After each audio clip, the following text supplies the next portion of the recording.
É com muita alegria que a equipe do Brasil Paralelo inaugura o maior congresso online do país. Nos últimos 6 meses, a gente tem dedicado a nossa vida para esse projeto.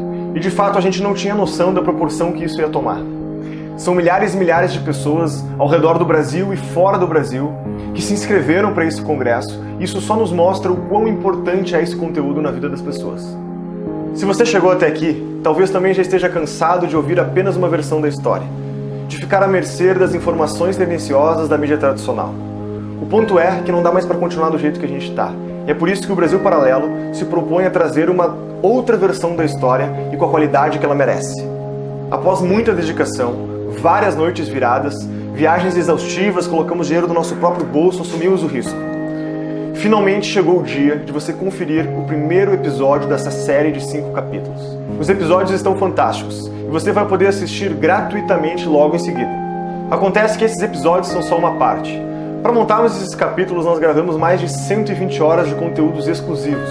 São aulas, palestras, entrevistas com grandes especialistas abordando e aprofundando os temas mais relevantes da atualidade. Todo esse conteúdo tem mudado a nossa vida.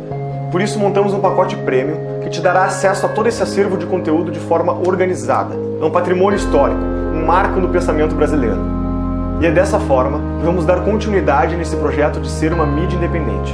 Precisamos da sua ajuda e da sua vontade de mudar o Brasil para que em 2017 o Brasil Paralelo possa se tornar a primeira mídia independente no Brasil. Muito importante, essa oferta estará disponível somente para os primeiros 1000 compradores. Depois disso o preço será outro. E pode ter certeza que acaba rápido. Então se você quiser adquirir essas 120 horas de conteúdo exclusivo e ser um fundador da nova mídia independente no Brasil, compre agora o pacote Premium. Fique agora com o primeiro capítulo do Congresso Brasil Paralelo e até breve.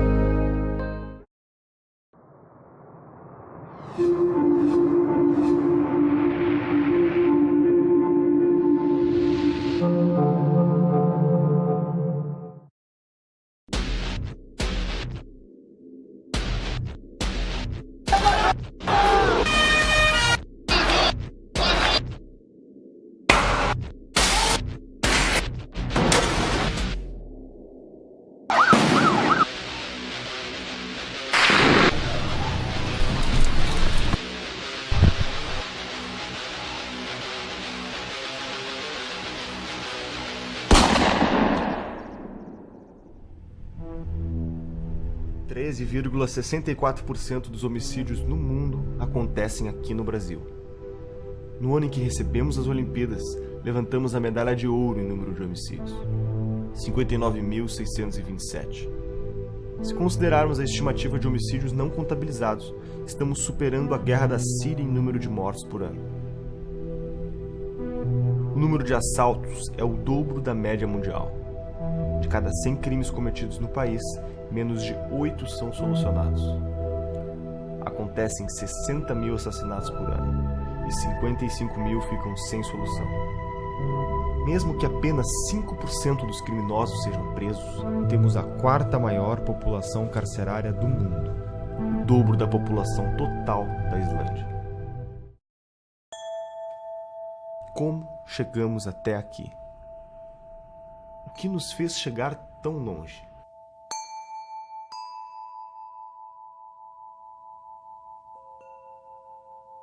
Será que as coisas precisam ficar mais graves? Será que o problema ainda não chegou na sua casa?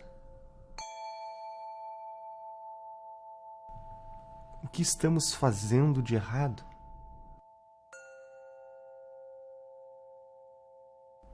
Talvez o primeiro passo seja conhecer a natureza do problema.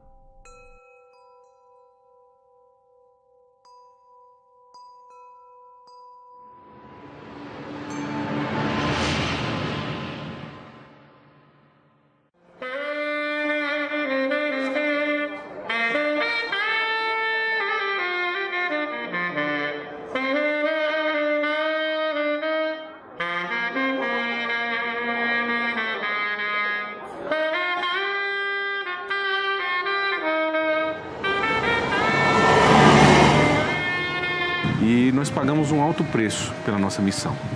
Então, por ano, nós temos uma média de mais de 500 policiais mortos no Brasil. que são números devastadores. Praticamente não existe outro país no mundo que tem números como esse. Para cada policial morto, nós usamos aquele estudo da Primeira Guerra Mundial, que para cada militar morto você tem 3 feridos graves sequelados. Então, quando a gente faz essas contas em anos, né, os números são inacreditáveis. A impunidade é a mãe da reincidência. Então, nós temos hoje praticamente um índice de reincidência maior do mundo também. É uma coisa absurda. E isso traz consequências graves na vida de cada brasileiro. Não tem brasileiro hoje que não sofreu ou que não conhece uma pessoa próxima que não sofreu uma violência, que não sofreu um crime, seja de furto, seja de roubo, ou um acidente de carro. Então tem números em alguns lugares do Brasil, a audiência de custódia está liberando uma média de 80% dos presos em flagrante. Então o cenário hoje é esse. E na medida que o criminoso, nós temos casos, está até na internet, de bandidos que foram presos, bandido que foi preso 27 vezes pela Polícia Militar.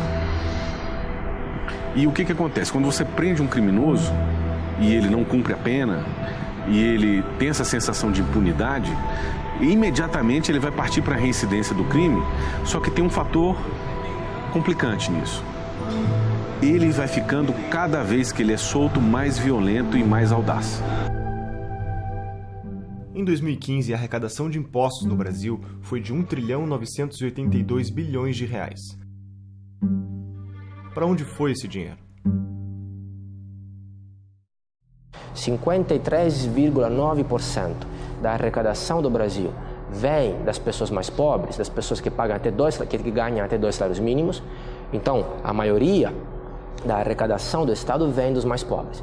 E depois, para quem vai esse dinheiro, basta ver Bolsa BNDES e outras distorções de tipo, que somados dão mais dinheiro que é saúde, educação, etc, etc.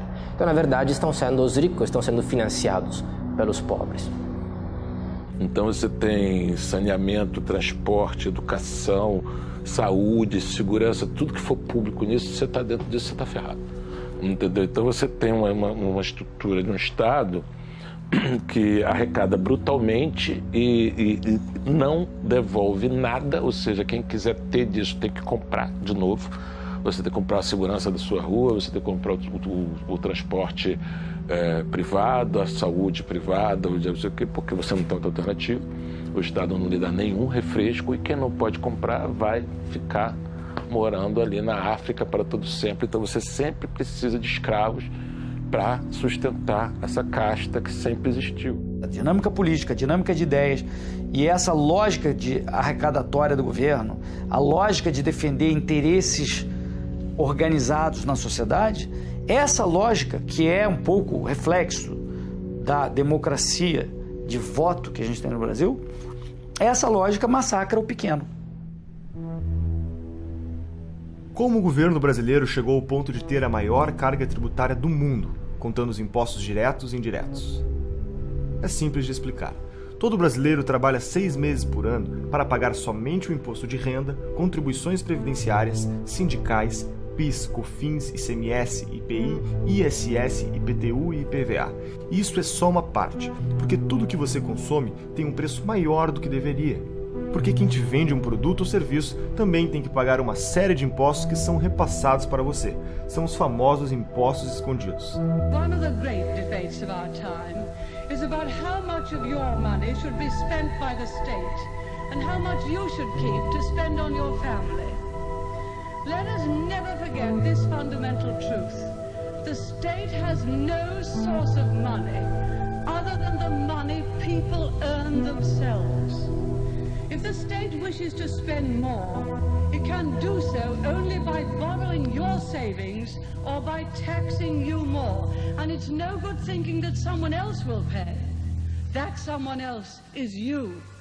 Bom, já sabemos que a única fonte de receita do governo é o imposto. Desde o início eles tinham essa visão de que o Brasil precisaria criar um grande mercado interno, de massas, né, baseado, portanto, na vocação do nosso povo a consumir, daí o Bolsa Família, daí várias alocações sociais, familiares e outras induções ao consumo popular. criação de um banco popular, que foi uma fraude também, não é? Porque só gastou em publicidade. Enfim, eles fizeram vários mecanismos de demand side, em vez de supply side, achando que o aumento do crédito, ou seja, a disponibilidade de recursos na mão de consumidores iria fazer com que imediatamente a oferta aumentasse, né? Você então tem a típica política keynesiana, vamos abrir buraco, pagar o cara para abrir buraco, depois para fechar o buraco, com esse dinheiro ele vai comprar produtos e o capitalista então vai movimentar os seus espíritos animais, investir.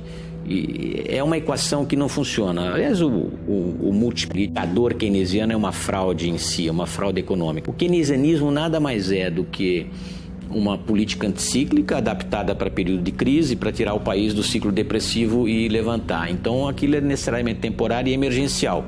Na América Latina, o keynesianismo foi transformado em teoria do desenvolvimento pelo Raul Prebisch, né? E nos companheiros virou um mito do desenvolvimento, né? O Celso Furtado e outros. O keynesianismo virou keynesianismo de botequim, como eu digo, e foi o que o Manteiga fez. O Manteiga é um típico keynesiano de botequim, então todas as políticas foram nesse sentido e deram errado, né? Deram errado porque não podiam dar certo, né? Quando você estimula a demanda sem ter a base suficiente dos investimentos, e os investimentos são fracos porque você tem necessariamente no Brasil uma taxa de poupança muito modesta, né? Mesmo juntando com a poupança externa, você não consegue mais de 20% do PIB, e você tem uma despoupança estatal muito grande, né? O Estado ele pratica aquilo que os economistas chamam de crowding out. Ele retira recursos que poderiam estar no setor privado, nos consumidores, nos indivíduos, famílias ou empresários que poderiam ou poupar e emprestar num mercado de crédito aberto, né, baseado em juros não manipulados pelo governo, ou investir, não é? Mas o mercado é muito concentrado no Brasil, mais de 40% do crédito é talvez concentrado nos bancos oficiais, não é? A consequência é: quanto mais dinheiro perdiam, mais dinheiro confiscavam. Quanto mais dinheiro gastavam, mais dinheiro imprimiam. Tudo para dar a impressão que estava tudo bem. Jamais deixaremos que a inflação volte a esse país. Hoje ela está sob controle. O Doing Business é um indicador que mede a facilidade de fazer negócios em um país. De um total de 189 nações, o Brasil está em 123º lugar, perdendo 5 posições em relação à colocação do relatório anterior, o Doing Business de 2015. Os casos mais críticos são os procedimentos para abertura de empresas, em que estamos em 175º lugar. Casos preocupantes também são a obtenção de alvarás de construção, registros de propriedade e regras de comércio internacional. Mas quando, por exemplo, um caso que eu sempre cito, o meu avô comprou o primeiro carro, não tinha ainda as prestações, o mercado de crédito atual, para ele amortizar este custo que ele teve, ele começou a dar carona para as crianças nas escolas e levava para casa. Imagine, colocando um monte de crianças nestes carros, não sei, dos anos 50, 60, imagine isso hoje. Seria proibido, seria processado por normas de segurança e coisas ainda mais complicadas. Então, basicamente, tudo que o pobre tenta fazer é proibido. Todas as profissões, ambulante, informal, é tudo proibido ou muito regulamentado. Então, ou ele fica na informalidade, aí é sujeito a abuso de poder, uso discricionário do poder, ele não sabe, talvez, na maioria dos casos, os próprios direitos perante a lei, ou ele fica desempregado, dependente de assistencialismo, ou ele fica no crime. Se ele entra no mercado formal como empresário, é muito caro, respeitando todas as regras que existem. O governo não devia entrar no campo da produção e do risco do empreendimento. O governo deveria, na realidade, criar as condições para que os empreendedores tenham sucesso. Porque o governo brasileiro, em particular, porque por essa nossa cultura, sei lá de onde nós trouxemos essa cultura de que o governo vai promover o desenvolvimento, isso não existe, né? O que existe no governo, que o governo devia ser um catalisador do sucesso de cada cidadão. e não simplesmente tentar fazer ele próprio, porque ele próprio se amarrou numa quantidade de leis superadas, antigas, complicadas, e não dá mais para gerenciar empresas, vamos dizer, estatais. No Brasil já não dá mais. As empresas que nós temos hoje ainda estatais, nós vemos que estão se debatendo com problemas que não deveriam existir, e mais num regime de fiscalização do que de produção. Dentro desse panorama, eu gostaria que cada um pensasse no exemplo que a natureza nos dá. A natureza está nos dizendo simplesmente que a padronização não funciona. Não existe duas pessoas iguais. Olhando para uma árvore, não há duas folhas iguais. Olhando para as árvores, não há duas árvores iguais. Quer dizer, não há 2 dias iguais. Essa ideia de padronizar através da legislação, como o governo procura fazer, que todos tenham as mesmas obrigações e as cumpram da mesma maneira, não funciona. Mesmo quando o governo decidiu nos numerar, ele nos numera diferentemente um do outro. Portanto, as diferenças estão aí. Você não tem um livre mercado no Brasil. Nós não temos. A verdade é isso. Se você não tem livre mercado, se você não tem a livre iniciativa, se os seus meios de produção eles são, de certa maneira, limitados pelo Estado, ou seja, não é 100% privado, você não tem capitalismo. Capitalismo não é lucro. Lucro é o resultado de capitalismo. Esse é que é o ponto. Você pegar esses índices econômicos mundiais de liberdades econômicas, né, do Fraser Institute ou da Heritage Foundation, né, Economic Freedom of the World, o Brasil está lá para o final de países parcialmente não livres, né? Você tem os países absolutamente livres, aqueles suspeitos de sempre, Hong Kong, Estados Unidos, Escandinávia, e tem os países menos livres e tem uma terceira categoria de parcialmente não livres e os não livres, China, Vietnã, Venezuela, até o Brasil está num lugar muito ruim para a nossa autoestima nacional. Nós somos não somos uma autocracia como a China, mas economicamente nós somos menos livres que a China. A China tem muito mais liberdade no seu ambiente de negócios do que o Brasil. E eu sei disso porque eu morei lá. O índice que mede a liberdade econômica da Heritage Foundation nos coloca em 122º lugar no ranking mundial de liberdade econômica, de 186 países analisados. O ponto é, nós perdemos a liberdade. A liberdade de construir o novo. A liberdade que nos permite mudar o nosso rumo. A liberdade de escolher para onde o nosso dinheiro deve ir.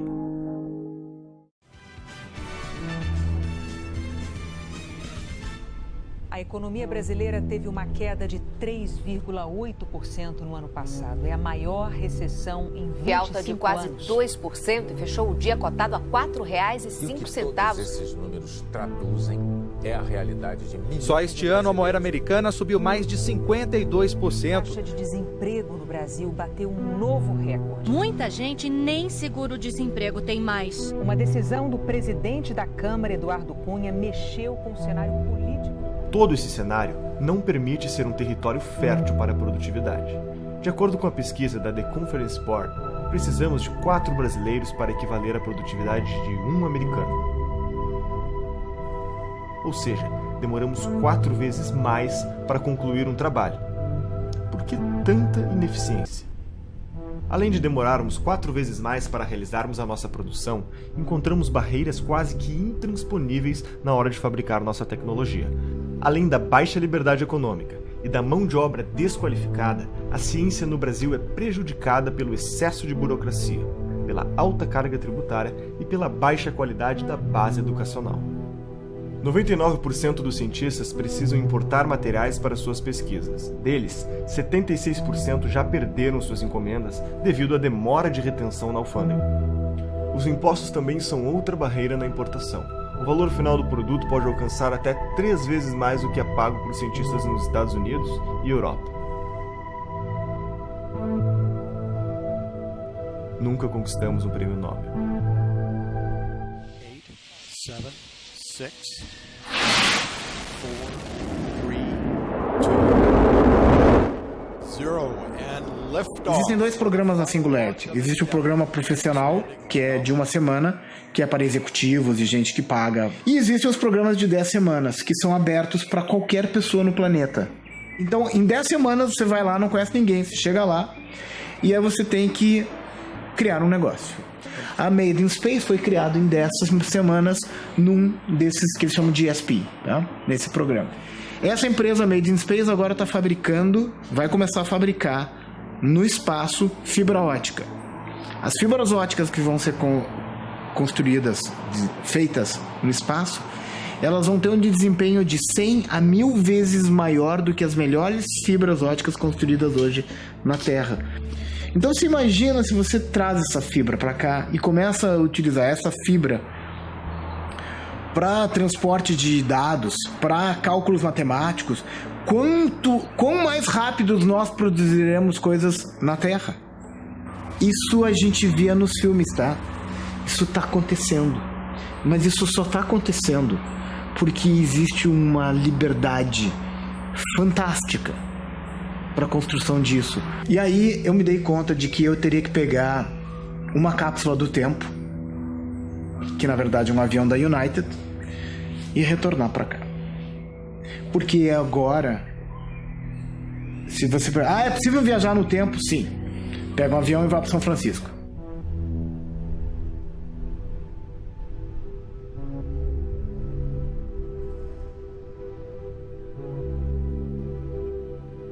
Estamos fazendo tudo errado em educação. Em economia dá para consertar em 2, 3 anos.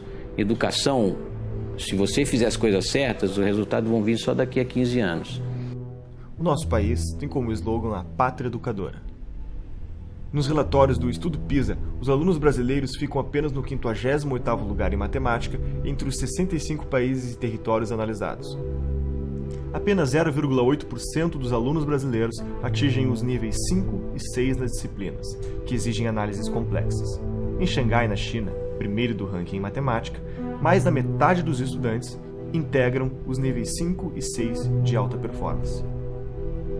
O mais intrigante é que o problema parece também não ser a falta de dinheiro. Primeiro, como ministro da Educação, eu sempre lutarei por mais recursos em favor da educação. Essa tem sido a minha tese. Agora, eu não posso desconhecer o fato real de que o orçamento, como proporção do PIB investido na área da educação, é um orçamento robusto, considerável, comparativamente ao que ocorre nos principais países do mundo. A gente investe mais de 6% do PIB, 6,6% do PIB, de acordo com os últimos dados, o que nos coloca entre os países de maior orçamento como proporção do PIB do mundo, levando em consideração o levantamento dos membros da OCDE, o que mostra claramente que a gente também tem uma dificuldade que diz respeito à qualidade do gasto, à forma que você investe. Então, muito foi feito aqui de forma dispersa, mais de 80, 90 programas e projetos, cada um sem que pudesse ter um diálogo entre si, uma interação entre si,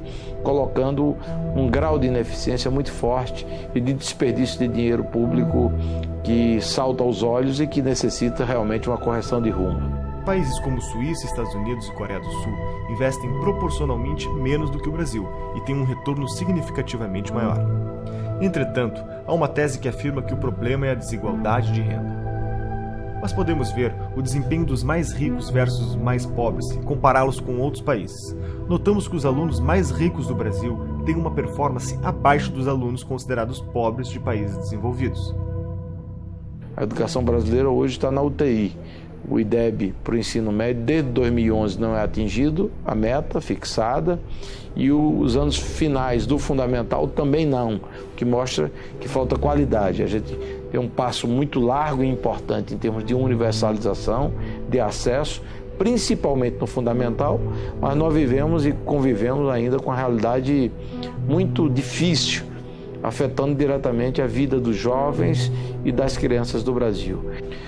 Isso é tão grave que agora, em 2015, o governo instituiu um novo procedimento de avaliação denominado ANA, a Avaliação Nacional de Alfabetização no país. E identificou, e publicou no meados do ano passado, identificou que 56% das crianças brasileiras no terceiro ano do ensino fundamental, que de acordo com a própria legislação e o PNE deveriam estar plenamente alfabetizadas, que seriam crianças de 8 anos de idade, essas crianças são analfabetas ou analfabetas funcionais. Então, você definiu o estágio de 1 a 5, elas estão no estágio 1 e 2, ou seja, não conseguem ler e decodificar um texto de 10 linhas, nem tampouco fazer de forma adequada as 4 operações matemáticas. De uma forma cartesiana, você poderia entender que os demais 44% estão alfabetizados. Não, estão em escalas intermediárias. Você só tem 11% das crianças brasileiras que têm um grau de alfabetização plena que permite que passe para as fases subsequentes dos ciclos educacionais sem um gap, sem dificuldade, sem uma diferença no seu processo. O que é que isso acarreta? O aluno, na hora em que ele não consegue introspectar o conhecimento, porque isso é cumulativo, ele vai ficando no meio do caminho. Ou ele se evade da escola, né? ele sai da escola, ou ele se anula na escola. E aí é a progressão automática. O resultado é que as nossas universidades, isso é uma outra estatística, um outro estudo feito pela Fundação do Paulo Montenegro, que foi em 2012, 38% dos alunos que chegaram à Universidade Pública Federal têm dificuldade de alfabetização. Não por acaso, várias universidades federais fazem um curso que eles chamam de parametrização, ou seja, vamos supor que você vai entrar num curso de engenharia ou de tecnologia da informação e você passa 6 meses antes de você ter conhecimento das matérias estudando matemática e português do ensino fundamental, para poder estar ombreado com o conhecimento que vai ser ofertado no ensino superior. É possível que tudo que contamos para você até aqui seja fruto da incompetência de um governo corrupto, deixando os serviços públicos se deteriorarem e as brechas para que tudo isso se agrave com o tempo. A outra hipótese é menos ingênua e dá o crédito para a competência do governo. Karl Marx dizia que a propriedade tem de ser estatizada progressivamente, lentamente, através da taxação progressiva. Aumentar imposto, aumentar imposto, aumentar imposto. Então, não foi um desvio das metas do PT, foi o cumprimento exato do programa.